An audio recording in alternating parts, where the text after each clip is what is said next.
Assalamualaikum warahmatullahi wabarakatuh. Shalom, Om Swastiastu, Namo Buddhaya, dan salam kebajikan. Perkenalkan, nama saya Haliza Nur Amalia dengan NIM 2510912120008.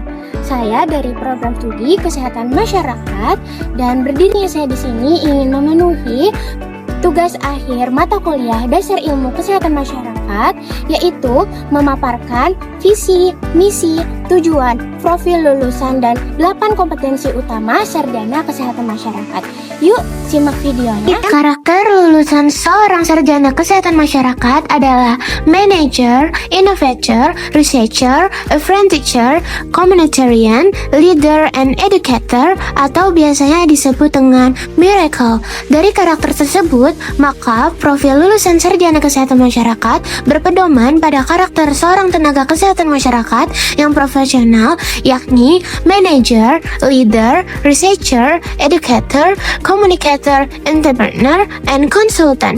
Berdasarkan hal tersebut, maka profil lulusan program studi kesehatan masyarakat atau PSKM FKIK ULM adalah sarjana kesehatan masyarakat yang mampu menjadi seorang manajer, pemimpin, peneliti, pendidik atau penyuluh atau pemberdayaan masyarakat, influencer atau advokator atau negosiator, wirausahawan, dan konsultan di bidang kesehatan masyarakat, serta mampu melakukan analisis situasi kesehatan berdasarkan evidence-based permasalahan dan menjawab kebutuhan masyarakat.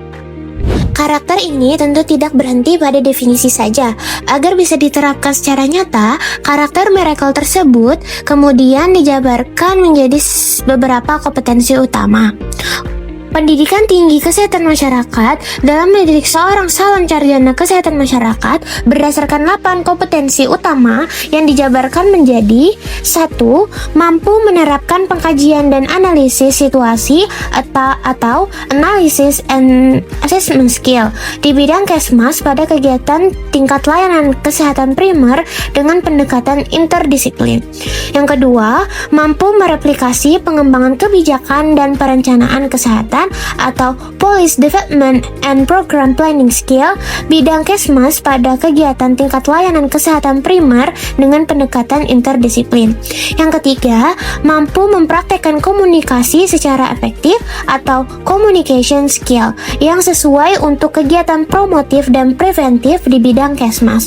Yang keempat, mampu melakukan penyesuaian dengan budaya setempat atau Cultural Competency or Local Wisdom Skill dalam kegiatan promotif dan preventif di bidang Kesmas. Yang kelima, mampu melaksanakan pemberdayaan masyarakat atau Community Dimensions of Practice pada kegiatan promotif dan preventif di bidang Kesmas.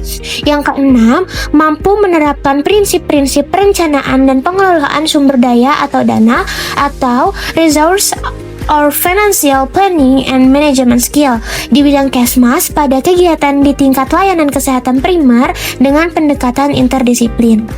Yang ketujuh, mampu menerapkan kepemimpinan dan berpikir sistem atau Leadership and System Thinking or Total System Skill di bidang Kesmas pada tingkat layanan kesehatan primer dengan pendekatan interdisiplin. Yang kedelapan, mampu menerapkan prinsip-prinsip pengelolaan kewirausahaan atau Entrepreneurial Skill di bidang Kesmas. Memahami kompetensi sarjana kesehatan masyarakat, kita bisa melihat bahwa seluruh arah pengembangannya merujuk pada visi dan misi program studi kesehatan masyarakat yang menjadi pondasi utama menentukan arah gerak pendidikan di kesehatan masyarakat. Untuk visi program studi kesehatan masyarakat itu sendiri yaitu menjadi program studi unggulan di bidang kesehatan masyarakat yang berdaya saing global dan berkontribusi melalui inovasi, nilai-nilai humaniora, berkarakter kewirausahaan, dan berbasis lingkungan lahan basah. Visi itu tersebut memerlukan langkah-langkah nyata agar dapat diwujudkan. Karena itu, program studi menetapkan sejumlah misi sebagai bentuk implementasi dari visi tersebut. Misi program studi kesehatan masyarakat yang pertama, menyelenggarakan pendidikan kesehatan masyarakat yang unggul, kompeten, memiliki nilai-nilai humaniora, dan berkarakter kewirausahaan dengan kekhasan lokal lingkungan lahan basah, mengembangkan penelitian yang inovatif, unggul, dan berdaya saing global dalam bidang kesehatan masyarakat yang relevan dengan isu-isu strategis lingkungan lahan basah. Yang ketiga, melaksanakan pengabdian kepada masyarakat berbasis hasil penelitian untuk meningkatkan derajat kesehatan masyarakat, khususnya di lingkungan lahan basah. Yang keempat, mewujudkan tata kelola program studi yang adaptif dan sesuai dengan prinsip good governance serta berorientasi pada perbaikan berkelanjutan. Dan yang terakhir, yang kelima, membangun kerjasama strategis dengan institusi nasional dan internasional dalam rangka penguatan pendidikan, penelitian, dan pengabdian masyarakat.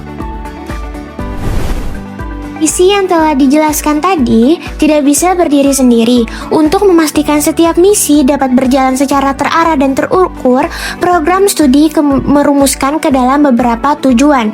Dengan kata lain, tujuan-tujuan ini berfungsi memperkuat dan memperjelas arah dari misi yang sebelumnya telah ditetapkan.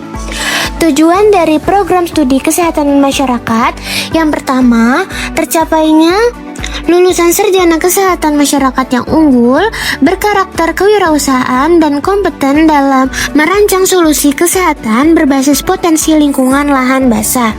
Yang kedua, terbangunnya ekosistem penelitian berbasis kearifan lokal lahan basah yang berkontribusi terhadap pengembangan iptek di bidang kesehatan masyarakat.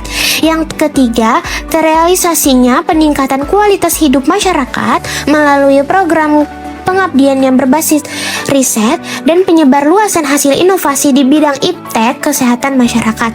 Yang keempat, terlaksananya tata kelola program studi yang adaptif, akuntabel, dan berkualitas berdasarkan prinsip good governance dalam rangka mendukung mutu pendidikan tinggi.